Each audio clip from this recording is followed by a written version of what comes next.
नमस्कार, कैसे हैं आप लोग। उम्मीद करता हूं कि आप लोग बहुत बेहतर होंगे।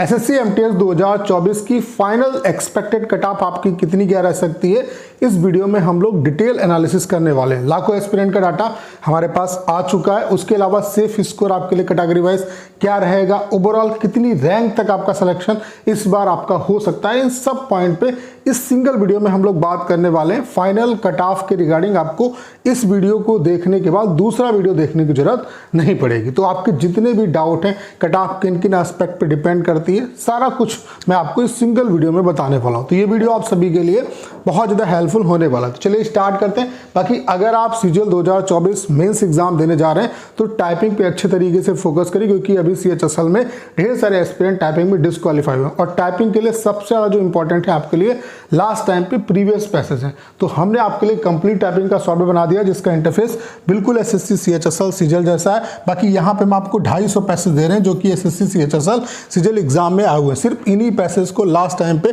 कम से कम 2 से 3 बार जरूर प्रैक्टिस कर लेना। मैं दावे के साथ कह सकता हूँ 100% आपको यहाँ से हेल्प मिलेगी। एक दिन का डेमो बिल्कुल फ्री है। डेमो का लिंक डिस्क्रिप्शन और कमेंट बॉक्स में पिन किया हुआ है, वहां से आप डेमो दे सकते हैं। और अगर आप डेमो से सेटिस्फाई होते हैं तो अपना जो बेस्ट प्लान है वो परचेज कर सकते हैं। लेकिन डेमो जो दीजिएगा, डेमो बिल्कुल फ्री है।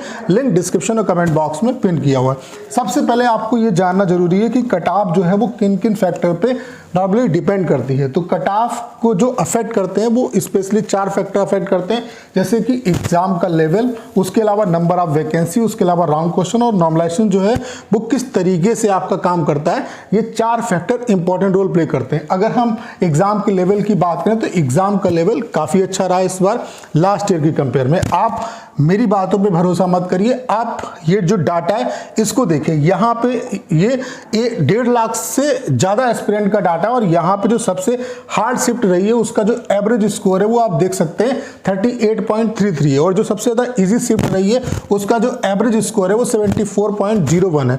तो आप खुद देख सकते हैं कि हार्ड शिफ्ट और इजी शिफ्ट में अच्छा खासा डिफरेंस है। और एग्जाम का लेवल अगर हम लास्ट ईयर से देखें तो लास्ट ईयर इससे कहीं ज्यादा एवरेज स्कोर बना था, ठीक है। उसके अलावा डिफरेंस भी काफी ज्यादा है उसके, तो इसका मतलब यहां से ये भी आप समझ सकते हो कि अच्छा खासा नॉर्मलाइजेशन जो है यहाँ पे खेल करने वाला। नॉर्मलाइजेशन में ठीक ठाक जो मार्क्स है वो आपके इंक्रीज होंगे, ठीक है। तो नॉर्मलाइजेशन का भी अच्छा खासा इंपैक्ट पड़ेगा। उसके अलावा अगर हम बात करें यहाँ पे नंबर ऑफ वैकेंसी, तो नंबर ऑफ वैकेंसी भी लास्ट ईयर की कंपेयर में काफी ज्यादा है। इस बार अभी जो वैकेंसी है वो 9583 है। हो सकता है ये वैकेंसी थोड़ी बहुत और बढ़ जाए, तो वैकेंसी 10,000 के आसपास आपकी जा सकती है। लेकिन फिर भी वैकेंसी अगर देखा जाए तो लास्ट ईयर की कंपेयर में ठीक ठाक है। बाकी रॉन्ग क्वेश्चन कितने क्या है वो भी मैंने इसके रिगार्डिंग वीडियो आपको प्रोवाइड करा दी। नॉर्मलाइजेशन जो है ठीक ठाक तरीके से होगा, क्योंकि जो शिफ्ट्स है वो नंबर ऑफ जो शिफ्ट्स है वो काफी ज्यादा है। और डिफरेंस भी आप देख सकते हैं, हार्ड शिफ्ट और इजी शिफ्ट के बीच में डिफरेंस ठीक ठाक है। और नॉर्मलाइजेशन किस तरीके से काम करता है, जो सबसे ज्यादा जिस शिफ्ट के मार्क्स होते हैं उस शिफ्ट को बेस बनाया जाता है, और सभी शिफ्ट के जो मार्क्स है वो उसके बराबर ला जाते हैं। तो आप यहाँ पे देख सकते हैं कि हार्ड शिफ्ट और इजी शिफ्ट के बीच में 36 नंबर का डिफरेंस है। ऐसे ही सभी, ये जरूरी नहीं कि 36 मार्क्स का डिफरेंस आए, लेकिन ये मान के चलो कि 30 नंबर के आसपास जो हार्ड शिफ्ट, मैक्सिमम जो हार्ड शिफ्ट है उसको 30 से ऊपर नंबर का नॉर्मलाइजेशन का जो बेनिफिट है वो यहाँ पे मिलेगा। बाकी सभी शिफ्ट में आप सभी शिफ्ट के जो मार्क्स हैं, जैसे यहाँ पे इसका स्कोर, जो इस शिफ्ट का स्कोर है वो 44.65 है, तो इसको 74 बनाने के लिए जितना नंबर बढ़ाना पड़ेगा उतना ही नॉर्मलाइजेशन का बेनिफिट मिलता है। अब ये नॉर्मलाइजेशन अलग अलग तरीके से वेरी भी करता है। एसएससी किस तरीके से नॉर्मलाइजेशन करती है वो एक अलग फैक्टर है। लेकिन आप ये मान के चलो कि जैसे कि अगर रैंक मित्रा में आपका 30 नंबर बढ़ रहा है तो एसएससी में भी आप ये मान के चलो 25 प्लस आपको नॉर्मलाइजेशन का बेनिफिट मिलेगा। ये वेरी करता रहता है, कभी ज्यादा भी होता है कभी कम भी होता है। अभी सीजीएल के केस में देखा गया कि रैंक मित्रा के बराबर ही एसएससी ने भी नॉर्मलाइजेशन का बेनिफिट दिया है, ठीक है। तो ये आपने देख लिया कि एग्जाम का लेवल क्या रहा। बाकी सबसे जो इंपॉर्टेंट चीज है आपके लिए वो ये है कि कितनी रैंक तक सिलेक्शन हो सकता है। तो 2022 की अगर हम बात करें तो 2022 में जो फाइनल आपका रिजल्ट आया था वो 11,000 प्लस वैकेंसी पे आया था। और यहाँ पे यूआर कैटेगरी का जो सिलेक्शन हुआ था वो 8,000 रैंक तक हुआ था। यूआर कैटेगरी का सिलेक्शन जितनी रैंक तक होगा, अदर जितनी भी कैटेगरी हैं उनकी वैकेंसी कम रहने के बावजूद भी जो उनका सिलेक्शन होगा वो उससे कहीं ज्यादा रैंक तक होता है। ठीक है, ओबीसी कैटेगरी की अगर हम बात करें तो 8200 रैंक तक सिलेक्शन हुआ था। ईडब्ल्यूएस की अगर हम बात करें तो आपका 8986 रैंक तक सिलेक्शन हुआ था, यानी कि 9000 रैंक तक सिलेक्शन हुआ था। एससी की अगर हम बात करें तो 9537 रैंक तक सिलेक्शन हुआ था। एसटी की अगर हम बात करें तो 10,068 रैंक तक आपका लास्ट सिलेक्शन हुआ था। ठीक है, तो इस बार कितनी रैंक तक सिलेक्शन हो सकता है, तो 9600 वैकेंसी, 9583 वैकेंसी है, तो आप ये मान के चल सकते हो कि यूआर कैटेगरी का 7000 रैंक तक सिलेक्शन इस बार होगा। ठीक है, बाकी जो अदर कैटेगरी है उनका इससे ज्यादा ही रैंक पे सिलेक्शन होगा। तो बस कट ऑफ को समझने के लिए आपको ये देखना है कि 7000 जो रैंक है वो कहां पे, किस पॉइंट पे बन रही है, वही आपकी यूआर कैटेगरी की जो कट ऑफ है वो होगी। उसके अलावा यहाँ पे एमटीएस में क्या होता है कि UR, OBC, EWS, SC ST की कट ऑफ में बहुत ज्यादा डिफरेंस नहीं रहता है, क्योंकि यहां पे जो कट ऑफ है वो स्टेट वाइज जाती है और स्टेट वाइज जो कट ऑफ है वो स्टेट की वैकेंसी पे भी डिपेंड करती है। ठीक है, तो यहां पे अगर हम डाटा देखें तो इस डाटा को देख के आपको क्लियर कट आइडिया लग जाएगा। जैसे हमारे पास 1,54,000 जब हमने एस्पिरेंट का डाटा देखा तो यहां पे 140 या उससे ऊपर स्कोर करने वाले जो एस्पिरेंट है वो कितने हैं, 6 हैं, और इनकी जो रैंक बन रही है आफ्टर नॉर्मलाइजेशन वो 421 बन रही है। 135 या उससे ऊपर स्कोर करने वाले एस्पिरेंट कितने हैं, 25, और इनकी जो रैंक बन रही है वो 1130 बन रही है।